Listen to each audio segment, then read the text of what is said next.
Morning student of class 12th। कल मैंने आपको micro economics depends on the macro economics ये बताया था। आज how macro economics depends on micro economics, macro economics micro economics पे किस टाइप से डिपेंड है। First aggregate demand denote AD से करते हैं। Aggregate demand depends on the demand of individual households of the economy. Means कि aggregate demand है वो डिपेंड करती है इंडिविजुअल डिमांड पर, और individual demand it is the part of micro economics. Market demand of A market, market demand of B market. तो किसी भी एक मार्केट की डिमांड या बी मार्केट की डिमांड या सी मार्केट की demand market demand of N हो जाएगी। इन सभी मार्केट डिमांड के टोटल जो होगा वो that is called aggregate demand. And aggregate demand is the concept of is the component of macro economics. तो मैक्रो इकोनॉमिक्स का एग्रीगेट डिमांड का डेरिवेशन होता है sum of the market demand of micro economics. Second, national income of a country is sum total of incomes of individual units of the economy। National income को denote करते NY से। वो कहता है national income of a country, एक country की national income sum total of income, total income का जोड़ of individuals, a person, B person, C person की इनकम का सभी दीज आर द पर्टिकुलर। जब इंडिविजुअल्स इनकम की हम इंडिविजुअल पर्सन की इनकम, इंडिविजुअल कंपनी की इनकम, इंडिविजुअल इंडस्ट्री की इनकम, ये इंडिविजुअल लेवल पर जो स्टडी की जाती है माइक्रो इकोनॉमिक्स में की जाती है। तो माइक्रो इकोनॉमिक्स के जो कंपोनेंट्स हैं, कंसेप्ट हैं, उन इंडिविजुअल इनकम को सम को टोटल करके हम ड्राइव करते हैं नेशनल इनकम को।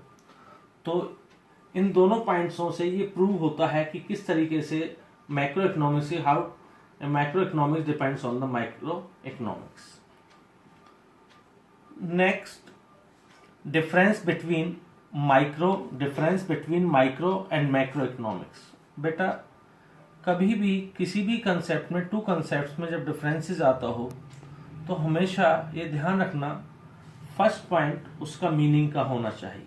जैसे for example there is difference between, यहाँ पे माइक्रो एंड मैक्रो इकोनॉमिक्स में डिफरेंस है तो first point meaning, in other words definition. Micro economics का फर्स्ट पॉइंट माइक्रो इकोनॉमिक्स में बनेगा it is that branch of economics which study economic problems at the individual level. Macro economics it is that branch of economics which studies economic problems at the whole level. Second point, aggregation. Aggregation यहाँ सामूहिकता क्या होती है micro economics में? Micro economics में individual units का aggregation होता है, इंडिविजुअल यूनिट्स होती हैं केवल। यहाँ पे क्या होता है, होल यूनिट्स होती हैं। Whole units means all industry. In other words micro economics में स्टडी की जाती है, फॉर एग्जांपल किसी एक पर्टिकुलर इंडस्ट्री की स्टडी की जाती है, लेकिन मैक्रो इकोनॉमिक्स में ऑल इंडस्ट्रीज की स्टडी की जाएगी। Next, third point, central problems क्या है? माइक्रो इकोनॉमिक्स की सेंट्रल प्रॉब्लम्स है एलोकेशन रिसोर्सेस, या इसका हम दूसरा कह सकते हैं डिटर्मिनेशन ऑफ प्राइस। जो सेंट्रल प्रॉब्लम है, केंद्रीय समस्या माइक्रो इकोनॉमिक्स की। जबकि मैक्रो इकोनॉमिक्स की जो केंद्रीय समस्या है determination of level of income and employment, कि how to determine the level of income and employment. Next, fourth है आपका इसमें इंस्ट्रूमेंट्स। माइक्रो इकोनॉमिक्स के मेन इंस्ट्रूमेंट्स क्या हैं? ध्यान रखना, माइक्रो इकोनॉमिक्स के मेन इंस्ट्रूमेंट्स हैं market demand and market supply. दूसरा मैं कंसेप्ट के लिए कर दूं कि इकोनॉमिक्स के, चाहे वो माइक्रो इकोनॉमिक्स है चाहे वो मैक्रो इकोनॉमिक्स है, दोनों इकोनॉमिक्स के मेनली जो मेन इंस्ट्रूमेंट्स होते हैं वो डिमांड एंड सप्लाई होती है। टोटली जो इकोनॉमिक्स डिपेंड करती है दो कंसेप्ट पर डिपेंड करती है, डिमांड एंड सप्लाई पर। इसलिए आपका श्रीमती बारबरा बूटन ने कहा है, इकोनॉमिक्स थी ये, इन्होंने कहा है कि अगर किसी तोते को बार बार डिमांड वर्ड अगर हटा दिया जाए और बार बार वो डिमांड वर्ड बोले तो उसे अच्छा इकोनॉमिक्स मान लेना चाहिए। इट मीन्स कि जो मेन इंस्ट्रूमेंट्स होते हैं इकोनॉमिक्स के वो डिमांड एंड सप्लाई होते हैं।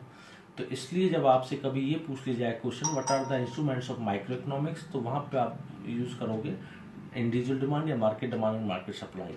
And what are the instruments of macro economics, वहाँ यूज़ करोगे aggregate demand and aggregate supply, because क्योंकि मैक्रो इकोनॉमिक्स में डिमांड होती है वो एग्रीगेट होती है और इन सप्लाई होती है वो एग्रीगेट होती है। Now next, alternative name. इसका माइक्रो इकोनॉमिक्स का अल्टरनेटिव नेम प्राइस थ्योरी है और उसका alternative name theory of income and employment है। तो ये डिफरेंसेस आपके यहाँ पर कंप्लीट हो गया। नेक्स्ट जो आपका है कंसेप्ट है वो है टू स्कूल्स। आपका है टू स्कूल्स, कौन कौन से स्कूल्स हैं आपके, जिसमें आपको बताया गया है कि भाई कहाँ कहाँ हमने टू स्कूल्स ऑफ थॉट्स, विचारों के दो स्कूल, और वो कौन कौन से हैं, वो हैं आपका क्लासिकल और केंजियन। आपको सबसे पहले पता होना चाहिए कि मैक्रो इकोनॉमिक्स का जो इम्पोर्टेंस था, यूज हुआ, वो ऐसे क्यों हुआ। एक्चुअली हमारे पास एक क्लासिकल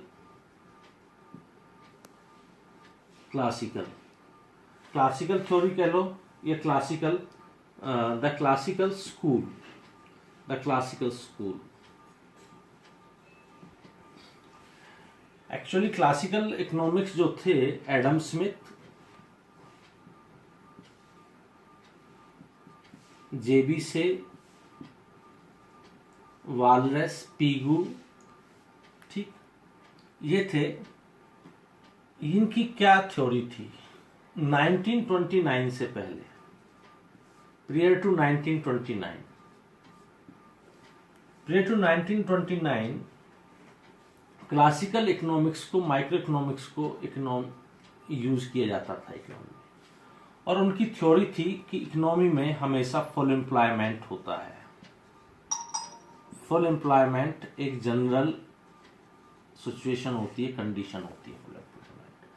और ये क्लासिकल इकोनॉमिक्स कहते थे कि there is no need to intervention of government in an economy, means सरकार का कोई हस्तक्षेप की आवश्यकता नहीं है इसमें, इकोनॉमिक्स में शामिल। मीन्स उनका कहना था कि how to produce, what to produce, whom to produce, यही मैंने आपको बताया था। ये 3 प्रॉब्लम होती हैं, what to produce, how to produce, whom to produce. 11th में आपने पढ़े भी होंगे economic problems. These are the economic problems, और इन इकोनॉमिक प्रॉब्लम्स को सॉर्ट आउट करने के लिए ही हम इकोनॉमिक्स पढ़ते हैं। वो कहता था ये सारे डिसीजन प्राइवेट सेक्टर लेगा, और प्राइवेट सेक्टर किसके द्वारा लेगा, market demand and market supply के द्वारा। और वो कहते थे कि अपने आप इकोनॉमी में कभी भी ना तो कभी भी ओवर एम्प्लॉयमेंट होता है ना अंडर एम्प्लॉयमेंट होता है, हमेशा फुल एम्प्लॉयमेंट की सिचुएशन पाई जाती है।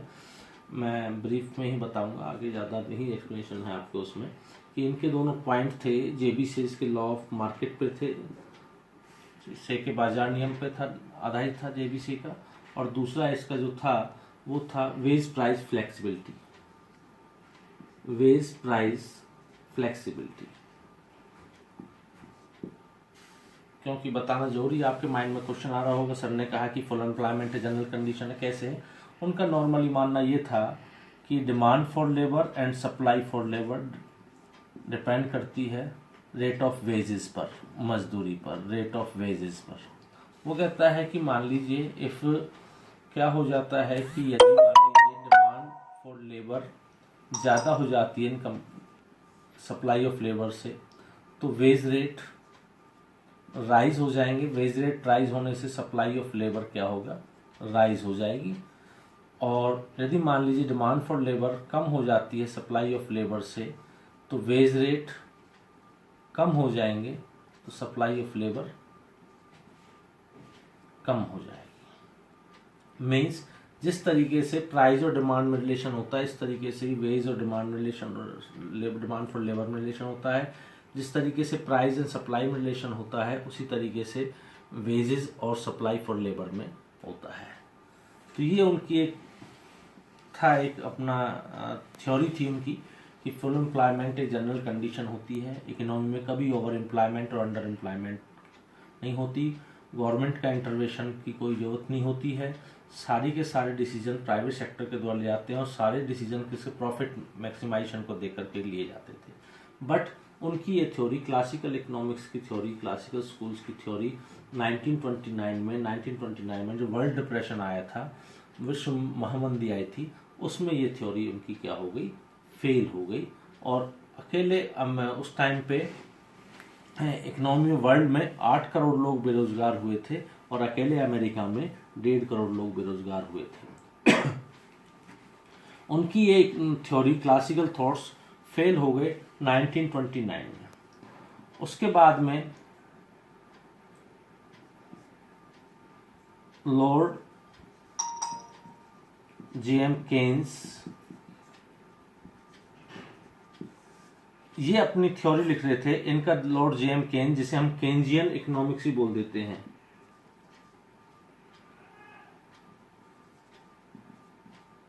केन्जियन थ्योरी भी बोल देते हैं इसे केन्जियन थ्योरी भी बोल देते हैं। केन्जियन थ्योरी बोल देते हैं, क्यों बोलते हैं? क्योंकि लॉर्ड केन्स थे जो, लॉर्ड जे.एम. केन्स थे जो, लॉर्ड केन्स थे, इन्होंने कहा था कि गवर्नमेंट का इंटरफेयर मस्ट होना चाहिए इकोनॉमी में।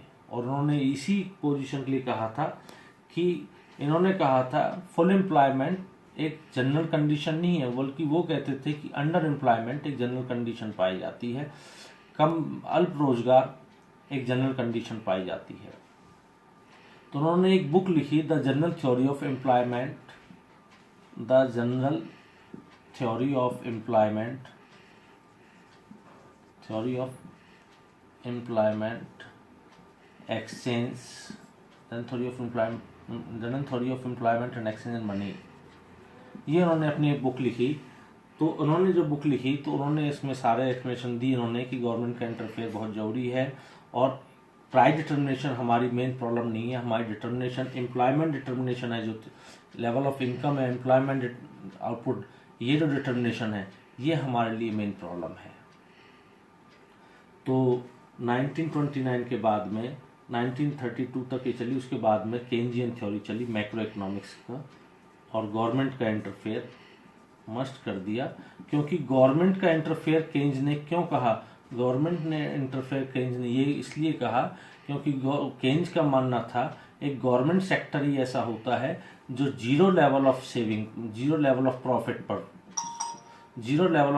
पर भी गवर्नमेंट क्या कर सकती है, इन्वेस्टमेंट कर सकती है। ओनली ये गवर्नमेंट सेक्टर ऐसा होता है जहाँ जीरो लेवल ऑफ प्रॉफिट होता है, वहाँ पे इन्वेस्टमेंट वो करती है। जैसे फॉर एग्जांपल आपको मैं बता दूं, फिर जैसे आपने गवर्नमेंट स्कूल देखे होंगे, वहाँ गवर्नमेंट को कोई प्रॉफिट नहीं मिल रहा, लेकिन गवर्नमेंट वहाँ पे इन्वेस्टमेंट करती है गवर्नमेंट स्कूलों पे। क्यों करती है? लेवल ऑफ एम्प्लॉयमेंट को राइज करने के लिए। इसी प्रकार से गवर्नमेंट हॉस्पिटल्स को से गवर्नमेंट को जीरो प्रॉफिट मिलता है, वहाँ से कोई प्रॉफिट नहीं मिलता, लेकिन फिर भी वहाँ पे क्या करती है, वहाँ पे वो इन्वेस्टमेंट करती है। किस लिए करती है? लेवल ऑफ एम्प्लॉयमेंट को बढ़ाने के लिए। दूसरा, दोनों ही मैं आपको बता दूं कंसेप्ट, चाहे वो एजुकेशन का सेक्टर हो, चाहे वो हेल्थ डिपार्टमेंट सेक्टर हो, कि वहाँ पर सोसाइटी वेलफेयर भी होता है। क्योंकि गवर्नमेंट का मेन मोटो प्रॉफिट अर्न करना नहीं होता, गवर्नमेंट का मेन मोटो जो होता है वो होता है सोसाइटी में वेलफेयर को इंक्रीज करना, समाज में कल्याण को बढ़ाना। इसलिए गवर्नमेंट का इंटरफेयर होना इकोनॉमी में मस्ट है। Lord J.M.. केन्स ये चीज़ कहते हैं। इसलिए ये आपको मैंने द क्लासिकल स्कूल बता दिया, लॉर्ड जे.एम. केन्स स्कूल के बारे में बता दी। दोनों में विचार क्या डिफरेंस था, मेन जो था कि मेन जो यहाँ पे जो डिफरेंस था उनका ये था, जो क्लासिकल इकोनॉमिक्स थे एडम स्मिथ और जे.बी. से, वालरेस, पीगू, ये दो, इन सभी का थ्योरी थी कि गवर्नमेंट का इंटरवेंशन नहीं होना चाहिए इकोनॉमी में। जबकि लॉर्ड जे.एम. केन्स की थ्योरी ये थी कि गवर्नमेंट का इंटरवेंशन मस्ट है इकोनॉमी में, क्योंकि गवर्नमेंट ही एक ऐसा सेक्टर है जो जीरो लेवल ऑफ प्रॉफिट पे भी इन्वेस्टमेंट कर सकती है। और इनकी जो मेन, इनका ये कहते थे कि इकोनॉमी की मुख्य समस्या डिटर्मिनेशन ऑफ प्राइस है, कि किस तरीके से प्राइस की डिटर्मिनेशन किस तरह किया जाए। जबकि लॉर्ड जेम्स केन कहते थे कि मेन प्रॉब्लम इकोनॉमी की कि एम्प्लॉयमेंट लेवल, इनकम का लेवल, आउटपुट का लेवल किस तरीके से बढ़ाया जाए। आई थिंक कि सब कंसेप्ट क्लियर हो गए होंगे। ये छोटी सी एक थ्योरी मैंने आपको बताई थी ध्यान रखने के लिए कि माइक्रो इकोनॉमिक्स का कहाँ तक था, माइक्रो इकोनॉमिक्स कहाँ यूज़ होती है। तो ये ध्यान से आप इसे सुनेंगे वीडियो को, और कहीं कोई प्रॉब्लम आए, किसी कंसेप्ट में प्रॉब्लम आए, आप मेरे से पूछ सकते हो। Thank you.